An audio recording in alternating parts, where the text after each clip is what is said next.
నమో తస్స భగవతు అర్హతో సమ్మా సంబుద్ధస్స. ఈరోజు మనం భగవానుడు గృహస్థులకి చాలా తక్కువ సూత్రాలు బోధించాడు. ఎక్కువగా చెప్పినవన్నీ కూడా భిక్షువులను ఉద్దేశించి చెప్పినవే మనకి కనపడతాయి. అయితే గృహస్థుల జీవన విధానం ఎలా ఉండాలి అని చెప్పిన కొన్ని సూత్రాలని నేను ఆ త్రిపిటికల్ నుంచి సేకరించి రోజు ఒకటి చేయడం జరుగుతుంది. ఇప్పటి నుంచి కొద్ది రోజుల వరకు గృహస్థులకు చెప్పిన సూత్రాలు మాత్రమే నేను ఇక్కడ చెప్పడం జరుగుతుంది.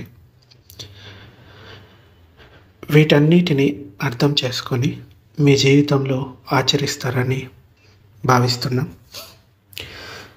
మొదటి సూత్రం వచ్చేసి మనకి దీర్ఘనికాయలో వస్తుంది, సిగాల వాదో సూత్రం అని. సిగాల అనే యువకుడికి, అంటే బ్రాహ్మణ యువకుడికి, ఒక వ్యాపారస్తుడి కొడుక్కి భగవానుడు ఈ సూత్రాన్ని బోధించాడు. ఈ సూత్రం చాలా ముఖ్యమైనదని చెప్పొచ్చు. గృహస్థులకి అన్ని విషయాలు కవర్ చేస్తారు. ఒకానొక సమయంలో భగవానుడు రాజగృహంలో వేణువనంలో కలందక నివాపంలో విహరిస్తూ ఉన్నాడు. ఆ సమయంలో శ్రేష్ఠి పుత్రుడు, శ్రేష్ఠి అంటే వ్యాపారస్తులని అప్పట్లో శ్రేష్ఠి అని పిలిచేవారు. శ్రేష్ఠి పుత్రుడు సిగాలుడు నగరం దాటి వెళ్ళి తడిసిన వస్త్రాలతో, తడి ఆరని తలతో తూర్పు, దక్షిణం, పడమర, ఇంకా ఉత్తరం, పైన, ఇంకా కింద 6 దిక్కులకు చేతుల్ని పైకెత్తి జోడించి ప్రణామాలు చేస్తూ ఉన్నాడు. భగవానుడు పూర్వాహ్న సమయం, అంటే భిక్షాటనకి వెళ్ళే సమయం, మరీ మధ్యాహ్నం కాదు, మరీ ఉదయం కాదు, సాధారణంగా 9, 10, 11 ఆ టైం అనుకోవచ్చు పూర్వాహ్న సమయం అంటే. ఆ సమయంలో భగవానుడు సాధారణంగా భిక్షాటనకి వెళ్తాడు. భగవానుడు శుభ్రమైన చీవరాలను ధరించి తన పాత్ర చీవరాలను తీసుకొని వేణువన విహారం నుండి రాజగృహం వైపు భిక్షాటనకి బయలుదేరాడు. దారిలో ఈ సిగాలుడు 6 దిక్కులకు ప్రణామాలు చేస్తుండడం గమనించి అతనితో భగవానుడు ఇలా అంటాడు, ఓ గృహపతి పుత్ర, నీవు ఉదయాన్నే లేచి నగరం వెలుపలకు వచ్చి ఇలా తడిసిన తలతో, తడి బట్టలతో 6 దిక్కులకి నమస్కరిస్తున్నావు ఎందుకు అని భగవానుడు అడుగుతాడు. సిగాలుడు ఇలా సమాధానం చెప్తాడు, భగవాన్, నా తండ్రి మరణిస్తూ నన్ను వివిధ దిక్కులకు నమస్కారాలు చేయమని ఆదేశించారు. నేను నా తండ్రి అంతిమ ఆదేశాలను పాటిస్తూ ఉన్నాను. కనుకనే ఉదయాన్నే లేచి నగరం వెలుపలికి వచ్చి చేతులు పైకి జోడించి తూర్పు, పడమర, ఉత్తరం, దక్షిణం, ఇంకా క్రింద, పైన ఇలా 6 దిక్కులకి నమస్కరిస్తున్నాను అని సిగాలుడు చెప్తాడు. అప్పుడు భగవానుడు, ఓ గృహపతి పుత్ర, అర్య ధమ్మంలో, అర్య అంటే ఇక్కడ శ్రేష్టమైన, ఉత్తమమైన అని అర్థం. మనకి నిబ్బానానికి కొనిపోయే ధర్మం అన్నమాట. దాన్ని అర్య ధర్మం అంటారు. అటువంటి అర్య ధర్మంలో, అంటే ఆర్యులు పాటించే ధర్మం అని, అంటే నిబ్బానాన్ని పొందడానికి అర్హంతులు పాటించే ధర్మం. అర్య ధర్మంలో ఇలా 6 దిక్కులకు నమస్కారాలు చేయడం అనేదే లేదు అని భగవానుడు చెప్తాడు. మంచిది భగవాన్, మీరు కృపతో నాకు అర్య ధర్మంలో సరైన విధంగా ఎలా నమస్కరించాలో తెలియజేస్తూ అర్య ధర్మ జ్ఞానాన్ని ప్రసాదించండి అని సిగాలుడు భగవానుడిని వేడుకుంటాడు. అప్పుడు భగవానుడు ఇలా చెప్తాడు, అయితే గృహస్థు, అంటే సిగాలుడా, ఇప్పుడు శ్రద్ధగా విను, నేను నీకు బోధిస్తాను అని చెప్తాడు. అప్పుడు శ్రేష్ఠిపుత్రుడు సిగాలుని ప్రార్థన మన్నించి ఆ సమయాన భగవానుడిచ్చిన ఉపదేశం అప్పటి సిగాలునికే గాక గృహస్థులందరికీ అత్యంత కళ్యాణకారి అయినటువంటిది. గృహస్థులకే ఉద్దేశించిన ఈ ఆచార సంహిత శుద్ధ ధర్మం వలె సార్వజనీయమైనది, సర్వకాలికమైనది, అంటే ఏ కాలంలో అయినా కానీ దీన్ని పాటించవచ్చు. కేవలం ఒక బుద్ధుడి కాలంలో అని కాదు, ఇప్పుడు కూడా దీన్ని పాటించవచ్చు. మన తర్వాత కూడా వీటిని పాటించవచ్చు. ఒక రకంగా చూసుకుంటే ధర్మం ఎప్పుడూ ఉంటుంది, కానీ ఆ దారిలో నడవకపోతే ఏమవుతుంది? అది కనపడకుండా పోతుంది. ఉదాహరణకి ఒక రహదారి ఉందనుకోండి, ఆ రహదారిలో ఎప్పుడు జనం నడుస్తూ ఉన్నారు అంటే ఆ దారి అలాగే ఉంటుంది. ఒకవేళ ఎవరు నడవకుండా 1 సంవత్సరం, 2 సంవత్సరాలు, 3 సంవత్సరాలు, 10 సంవత్సరాలు అయితే ఆ దారిలో గడ్డి మొలుస్తుంది, ఇంకా పెద్ద పెద్ద చెట్లు వస్తాయి. నిజానికి ఆ దారి ఉంది, కాకపోతే ఆ దారిలో ఎవరు నడవకపోతే ఆ దారి కనపడదు. అయితే ఈ ధర్మం కూడా ఎప్పుడు నిలిచి ఉంటుంది. భగవానుడు ఉన్నా, భగవానుడు లేకపోయినా, కానీ కొంతకాలానికి ఈ బుద్ధ శాసనం కనుమరుగైపోతుంది.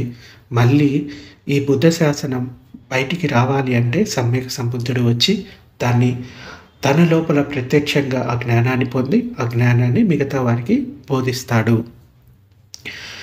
అలాగే ఇప్పుడు కూడా మనకి ఈ గౌతమ బుద్ధుడు మనకి ఈ ధర్మాన్ని బోధించాడు. ఇంతకుముందు ఎంతోమంది బుద్ధులు ఈ ధర్మాన్ని ప్రజలకి బోధించారు, దేవతలకి బోధించారు.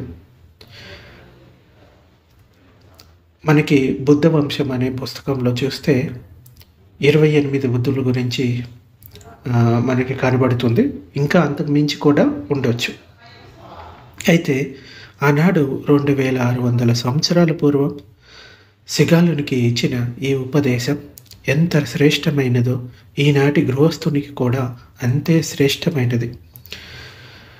గృహస్థుడు అంటే గృహంలో నివసిస్తూ బాధ్యతలు నిర్వహిస్తూ ఉండేవాడిని గృహస్థుడు అంటాడు.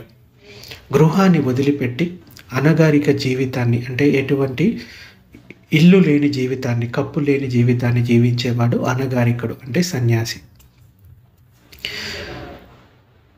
భగవానుడు ఇలా చెప్తాడు అసిగాలునికి, గృహపతి పుత్ర, గృహస్థుడైన ఆర్యుడు 4 కర్మ క్లేశాల నుండి దూరంగా ఉంటాడు. అలాగే 4 రకాల దూషిత చేతనలను ఆధారంగా గల పాపకర్మలను వదిలివేస్తాడు. 6 రకాల వినాశకర్మలకు ఆచరణల నుండి తప్పించుకుంటాడు. ఈ ప్రకారంగా 14 రకాలుగా ఇంద్రియ నిగ్రహం కలిగి జీవిస్తూ 6 దిక్కుల కవచాన్ని ఏర్పరచుకొని సురక్షితంగా ఉంటాడు. తన ఇహలోక పరలోకాలను సంస్కరించుకుంటాడు. ఈ జీవితాన్ని సఫలం ఇంకా సార్థకం చేసుకుంటాడు. శరీరం వదిలినప్పుడు అతనికి సుగతి ప్రాప్తిస్తుంది. అంటే ఆ విషయాలను పాటిస్తే కనుక. అయితే 4 రకాల కర్మక్లేశాలు ఏంటి? ఆర్య గృహస్థుడు అతడు వదిలేసే 4 కర్మక్లేశాలు ఏంటంటే జీవహింస చేయకుండా ఉండటం, దొంగతనం చేయకుండా ఉండటం, వ్యభిచారం చేయకుండా ఉండటం, ఇంకా అసత్య భాషణం అంటే అబద్ధాలు చెప్పకుండా ఉండటం. ఈ 4 కర్మక్లేశాలు మలిన కర్మలు అని చెప్పవచ్చు. ఈ 4 చేయటం వల్ల వారి మనసులో ఇంకా చిత్త మలినాలు పెరుగుతూ ఉంటాయి. ఈ కర్మల వల్ల క్లేశం పెరుగుతుంది. మాటలతోనూ చేతలతోనూ చేసే ఈ 4 విధాల దుష్కర్మల వల్ల అతడు ఇతరుల ప్రాణుల సుఖాన్ని హరించి వేస్తాడు. వాటి దుఃఖానికి కారణమవుతాడు. తనకు కూడా అంతిమంగా దుఃఖమే లభిస్తుంది. ఈ 4 నుండి విరక్తుడై సాధన ద్వారా, అంటే ఈ ధర్మ సాధన ద్వారా సద్గృహస్థుడు తన చిత్తాన్ని వశపరుచుకోవడమే కాక నిర్మలం చేసుకుంటాడు. దానిని వికార విహీనం చేస్తాడు. అందుచేతే భగవానుడు చెప్తాడు, కనీసం పంచశీలాలు పాటించడానికి ప్రయత్నించండి. అంటే జీవహింస చేయకుండా ఉండడం, తాను చేయకూడదు, ఇంకొకరిని చేయమని ప్రేరేపించకూడదు. దొంగతనం చేయకూడదు, చేయడానికి ప్రేరేపించకూడదు. వ్యభిచారం చేయకూడదు, చేయడానికి ప్రేరేపించకూడదు. అబద్ధాలు చెప్పకూడదు, అబద్ధాలు చెప్పమని ఇంకొకరిని ప్రేరేపించకూడదు. వీటి వల్ల ఇంకా వారి మనసులో చిత్త మలినాలు పెరుగుతాయన్నమాట. చిత్త మలినాలు అంటే రాగము, ద్వేషము, మోహము, లోభము, దురాశ ఇవన్నీ ఉన్నాయి కదా, ఇవన్నీ పెరుగుతూ పోతాయి. అంచేత ఈ 4 వీటిని పాటించడానికి ప్రయత్నించాలి కనీసం. అయితే దూషిత కర్మలకు 4 ప్రోద్బలాలు, అంటే ప్రోత్సహించేవి, అంటే చెడు కర్మలు చేయకుండా ఉండటానికి ప్రోత్సహించే బలం ఏంటంటే, ప్రకృతి నియమాన్ని తెలుసుకోకుండా, ధర్మాన్ని ఆచరించకుండా, రాగద్వేష మోహ భయాలనే 4 దూషిత మనోచేతనల ప్రోద్బలంతో చెడు కర్మలు చేసే వారి సద్గుణాలు కృష్ణపక్షపు చీకటి రాత్రుల్లో కృషించే చంద్రుని వలె నశించిపోతాయి. కానీ ఆర్య గృహస్థుడు ఈ 4 దూషిత మనోచేతలను తలెత్తనీయకుండా ఏ పాపకార్యాలను తలపెట్టని వాని అటువంటి వాని సద్గుణాలు శుక్లపక్షపు వెన్నెల రాత్రుల్లో పెరిగే చంద్రుని వలె వృద్ధి అవుతాయి. ఈ 8 రకాల దోషాలపై విరక్తి గల సద్గృహస్థుడు తెలివితో తన సంపాదనను సంరక్షించుకుంటాడు. ధన సంపాదనను నష్టపరిచే 6 కారణాల నుండి దూరంగా ఉంటాడు. గృహస్థుడు వీటిని బాగా గుర్తుంచుకోవాలి. అంటే అతడి ధనాన్ని పోగొట్టుకునే అంశాల గురించి భగవానుడు చెప్తున్నాడు. ధన వినాశనానికి కారణాలు ఈ 6 అని చెప్తాడు.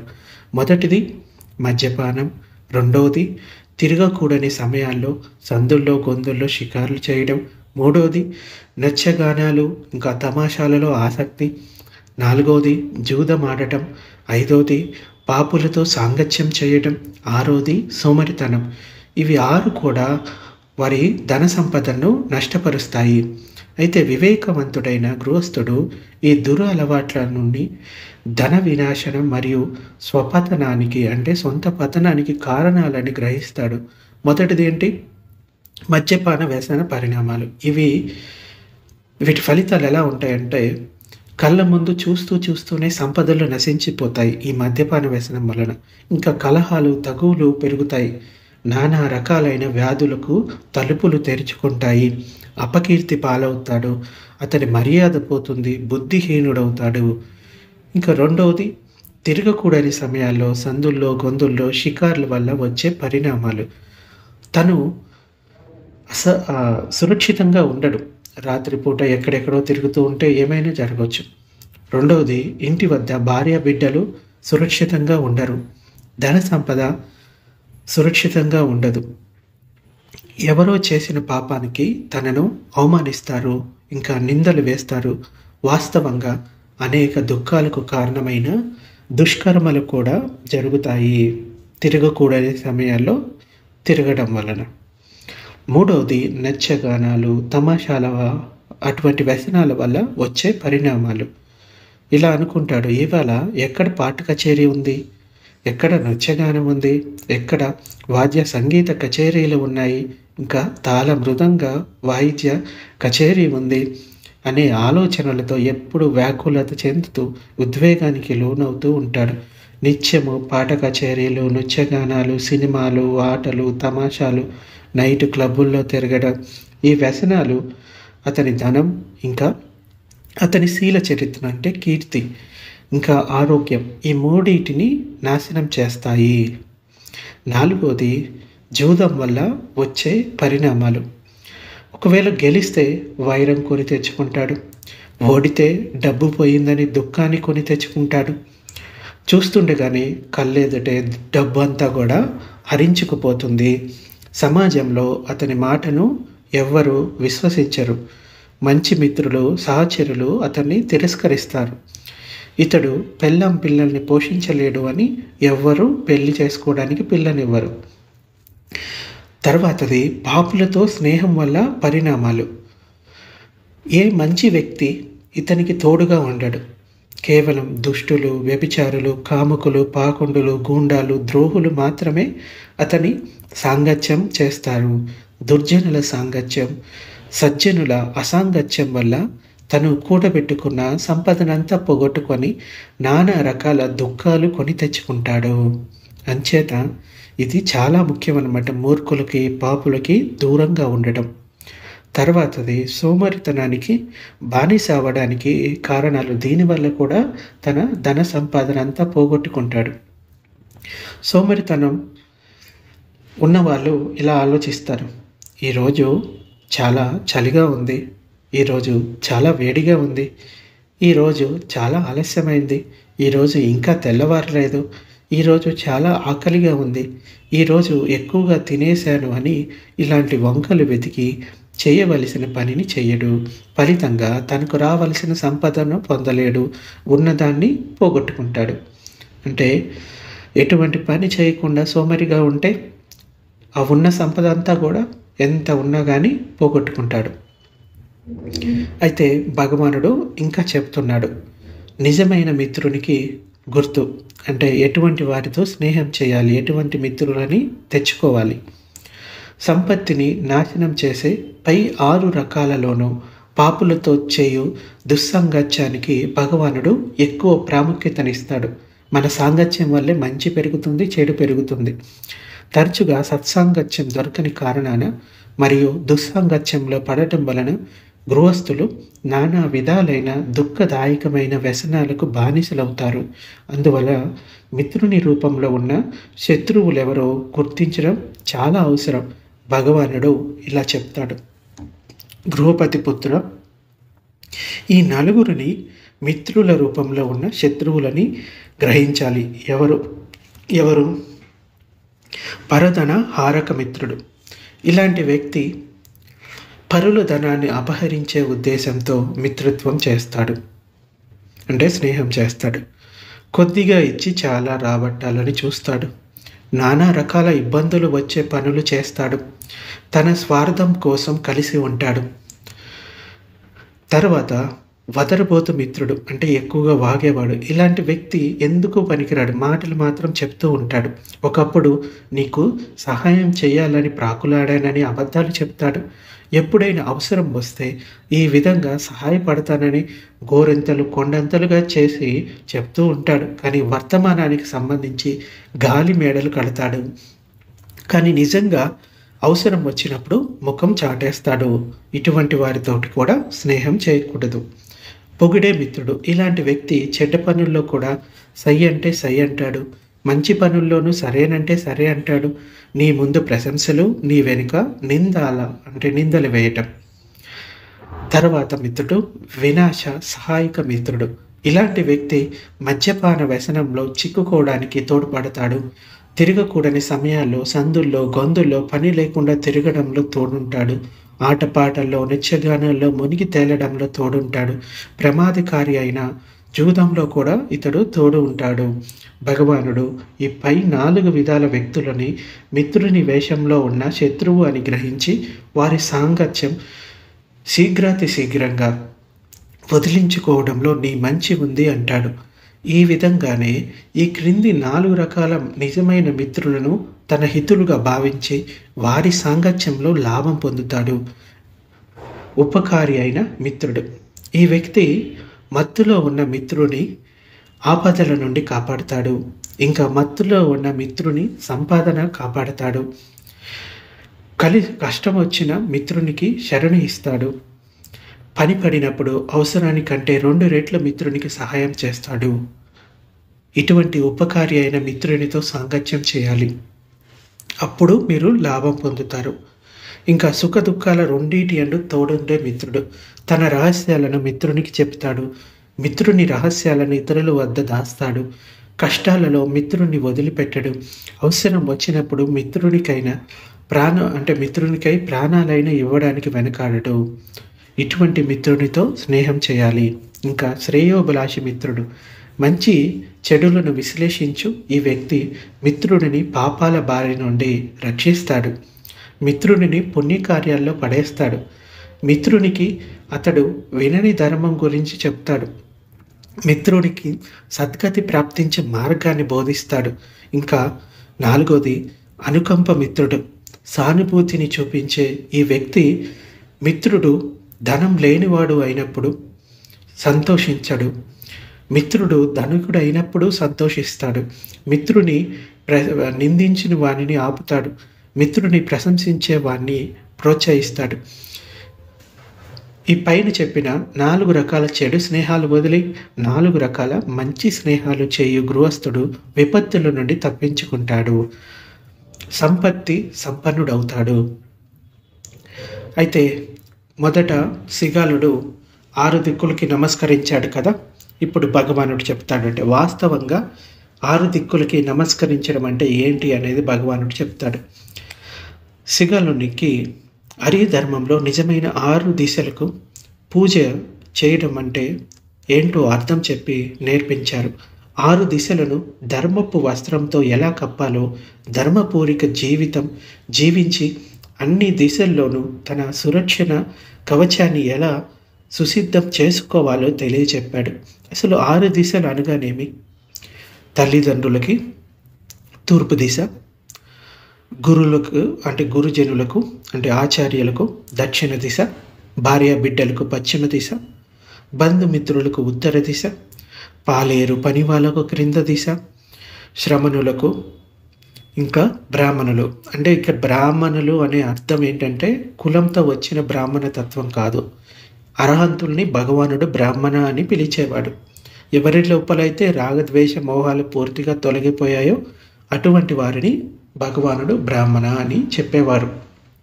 సరే, ఈ బ్రాహ్మణ అనేది ఇక్కడ వాడకుండా మనం భిక్షువులు, శ్రమణులు అని చెప్పుకుందాం. అయితే ఈ క్రింద దిశ అంటే పాలేరు పని వాళ్ళకి, పైన దిశ అంటే శ్రమణ బ్రాహ్మణులు వాళ్ళకి చేసే సేవ. అయితే మొదటి దిశ ఏంటి? తల్లిదండ్రులకు చేసే సేవ. పిల్లలు అంటే ఆడపిల్లలు కానీ మగపిల్లలు కానీ వాళ్ళు 5 విధాలుగా తల్లిదండ్రులు సేవ చేయాల్సి ఉంటుంది. ఏంటది? వారు అంటే తల్లిదండ్రులు నన్ను పోషించి పెద్ద చేశారు కాబట్టి నేను వారి వృద్ధాప్యంలో వారి పోషణ భారం వహించాలి. వారు నా పట్ల వారి కర్తవ్యం నిర్వహించారు కాబట్టి నేను వారి పట్ల నా కర్తవ్యం నిర్వహించాలి. వారు వంశం కాపాడారు కాబట్టి నేను వంశాన్ని కాపాడాలి. వాళ్ళు నాకు వారసత్వాన్ని ఇచ్చారు కాబట్టి నేను కూడా నా పిల్లలకు వారసత్వాన్ని ఇవ్వాలి. ఇంకా దివంగతులైన కుటుంబ పెద్దలు అంటే చనిపోయిన కుటుంబ పెద్దలు, తాత ముత్తాతలు వాళ్ళ పేరు మీద పుణ్యార్థం దానం చేయాలి. సో ఈ విధంగా సేవించిన పుత్రులను తల్లిదండ్రులు 5 విధాలుగా దీవిస్తారు. మొదటిది, వారిని పాపకర్మల నుండి కాపాడతారు. అంటే తప్పుడు పనులు చేయకుండా వాళ్ళకి సరైన మార్గాన్ని చూపిస్తారు. వారిని పుణ్యకర్మల్లో పెడతారు. వారికి విద్యలు నేర్పిస్తారు. తగిన వధువుని తెచ్చి పెళ్లి చేస్తారు. సమయం వచ్చినప్పుడు తమ వారసునిగా ప్రకటిస్తారు. పై విధంగా సేవించబడ్డ మాతా పిత రూపమైన తూర్పు దిక్కు 5 రకాలుగా పుత్రునిపై కృప చెబుతుంది. ఈ విధంగా గృహస్థునికు తూర్పు దిక్కు శుభప్రదమవుతుంది, కవచమవుతుంది, యోగక్షేమమవుతుంది, నిర్భయాన్ని ఇస్తుంది. తర్వాత దిశ గురుజనులకు సేవ అంటే ఆచార్యులకు. శిష్యుడు 5 విధాలుగా గురువుల సేవ చేయాల్సి ఉంటుంది. గురువు వచ్చినప్పుడు తత్పరతో లేచి నిలబడాలంటే గౌరవం ఇవ్వాలి. అవసరం వచ్చినప్పుడు దగ్గర ఉండాలి. వారికి సేవలు చేయాల్సి వచ్చినప్పుడు చేయాలి. పరిచర్యలు చేయాలి. వారి నుండి సత్కారపూర్వకమైన విద్యను నేర్చుకోవాలి. ఇది కూడా చాలా ముఖ్యం. గురువు దగ్గర ఉంటున్నప్పుడు సేవ చేయడం మంచిదే. అంతకుమించి వాళ్ళ దగ్గర ఉన్న జ్ఞానాన్ని వీళ్ళు సంపాదించుకోవాలి, నేర్చుకోవాలి. ఇలా 5 విధాలుగా సేవించబడ్డ గురువు శిష్యునిపై 5 విధాలుగా కరుణ చూపుతాడు. వాణ్ణి నీతిమంతుణ్ణి చేస్తాడు. చక్కగా విద్యను గ్రహించే విధానాన్ని నేర్పుతాడు.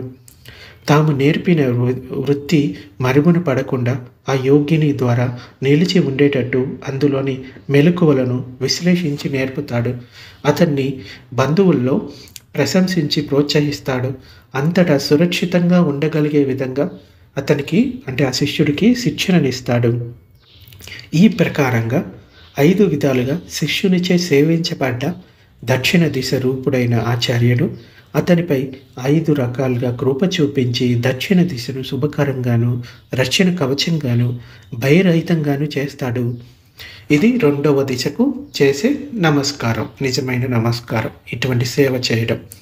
3వది భార్య భర్తలు అంటే భార్య భర్త ఇద్దరు ఒకరికొకరు సేవ చేసుకోవడం. భార్యకు భర్త చేసే సేవ 5 విధాలుగా భార్యకి సేవ చేయాల్సి ఉంటుంది. ఆమెను గౌరవంగా చూసుకోవాలి.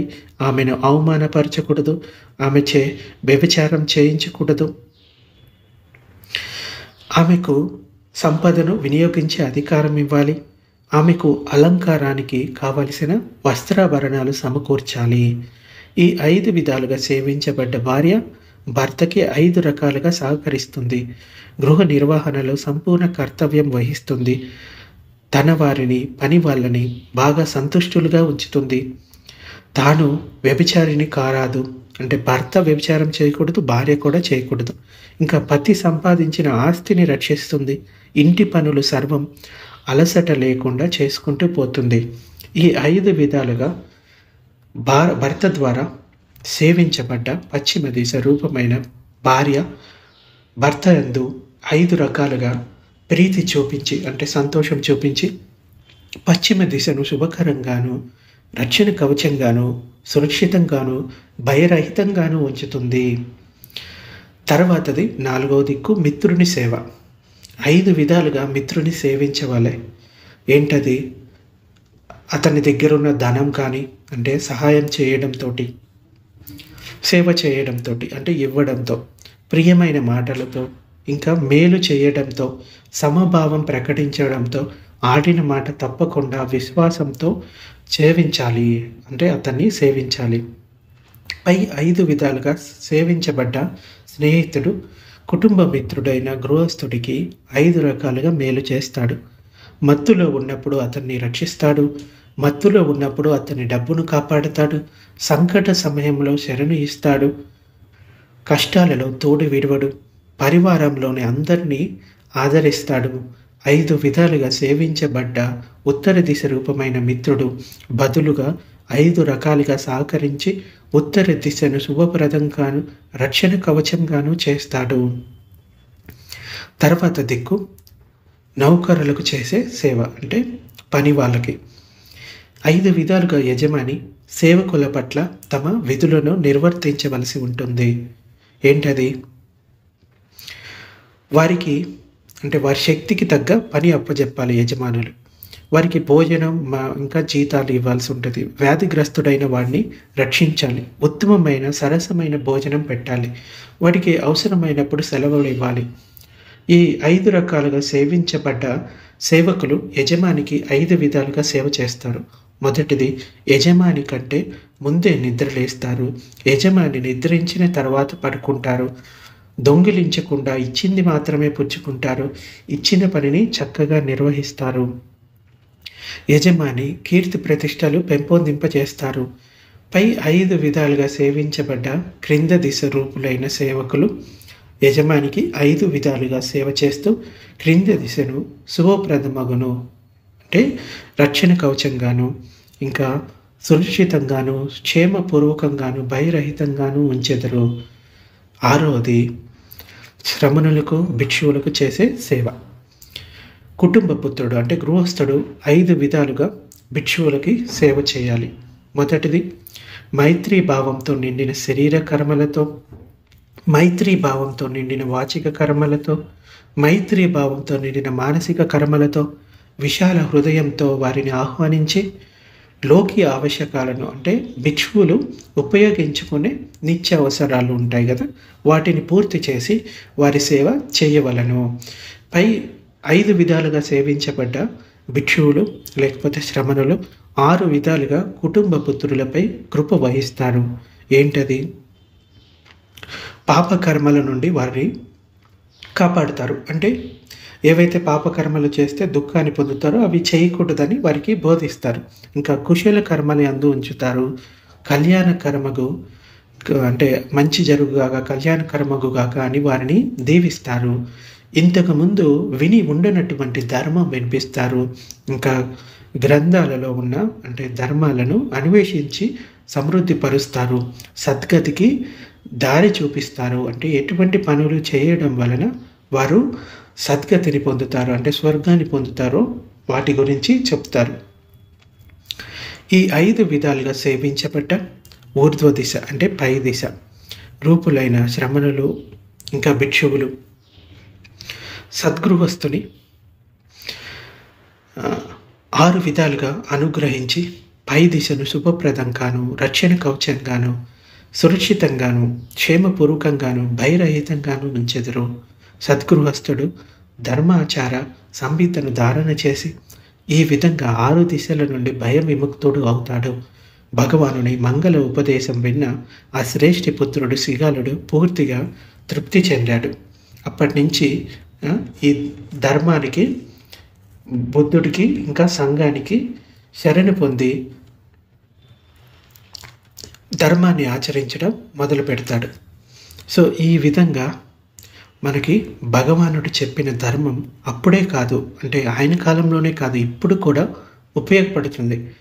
కొంతమంది గృహస్థులు భయంతో బెదిరిపోయి అనేక మంది పర్వతాలు, వనాలు, ఆరామాలు, వృక్షాలు, చైత్యాలు మొదలైన వాటిని శరణు పొందుతారు. నన్ను కాపాడండి, నన్ను కాపాడండి అని. ఎందుకు? భయంతో. కానీ అటువంటి శరణం క్షేమకరమైంది కాదు. అటువంటి శరణాన్ని పొంది ఎవరు దుఃఖాల నుండి ముక్తులు కారు. బుద్ధుణ్ణి, ధమ్మాన్ని, సంఘాన్ని శరణు పొందినవాడు దుఃఖ కారణం, దుఃఖ నిరోధం, దుఃఖాన్ని ఉపశమింపజేసే అష్టాంగ మార్గం అనే ఈ 4 ఆర్య సత్యాలను సమ్యక్ ప్రజ్ఞతో చూస్తాడు. ఈ 4 ఆర్య సత్యాలు ఏంటి? ఈ లోకంలో దుఃఖం ఉంది, రెండవది దుఃఖానికి కారణం ఉంది, అదే తృష్ణ, దాన్ని తొలగించవచ్చు, 3వ ఆర్య సత్యం, 4వది అందుకోసం అష్టాంగ మార్గాన్ని ఆచరించాలి. సమ్యక్ దృష్టి, సమ్యక్ సంకల్పం, సమ్యక్ వాక్కు, సమ్యక్ కర్మ, సమ్యక్ వృత్తి, సమ్యక్ ప్రయత్నం, సమ్యక్ స్మృతి, సమ్యక్ సమాధి అనే అష్టాంగ మార్గాన్ని అనుసరించాలి. ఈ శరణం క్షేమకరమైంది, ఈ శరణం ఉత్తమమైంది. ఈ శరణాన్ని పొందిన వారు అన్ని దుఃఖాల నుండి ముక్తులు అవుతారు. ఏదైనా విషయాన్ని తల్లిదండ్రులు చెప్పారు అని, కుటుంబ నేపథ్యంగా వచ్చిందని, గ్రంథాలలో రాసి ఉందని గుడ్డిగా నమ్మొద్దు. దాన్ని పరీక్షించి ఈ పని చేయడానికి కారణం ఏంటి, అది నిజంగా అటువంటి ఫలితాన్ని ఇస్తుందా అంటే, సిగాలుడు తన తండ్రి చెప్పాడు అని 6 దిక్కులకు నమస్కరిస్తున్నాడు. నిజానికి ఆ 6 దిక్కులకి ఎందుకు నమస్కరిస్తున్నాడో తెలియదు. సో ఇటువంటి గుడ్డిగా సాంప్రదాయాలు పాటిస్తూ వస్తే ధర్మంలో అడుగులు వేయడం కష్టమవుతుంది. అంచేత వీలైనంత ధర్మాన్ని ఉన్నది ఉన్నట్లుగా చూడడానికి ప్రయత్నించాలి, పరీక్షించి చూడాలి, అనుభవపూర్వకంగా తెలుసుకోవాలి. అప్పుడే దాన్ని ధర్మంగా గ్రహించండి. అంతేగాని గ్రంథాల్లో ఉందని, గురువులు చెప్పారు అని, లేకపోతే తల్లిదండ్రులు చెప్పారు అని, పరంపరాగతంగా వస్తుందని, సాంప్రదాయంగా వస్తుందని దేన్ని గుడ్డిగా నమ్మద్దు. సో పరీక్షించి చూసిన తర్వాతే దాన్ని నమ్మాలి. అందరూ కూడా గృహస్థులు ఈ ఆచార, అంటే గృహస్థు ధర్మ ఆచార దీన్ని సంహితను ధారణ చేస్తారని ఆశిస్తున్నాను. సో ఇది ఈరోజు ప్రవచనం.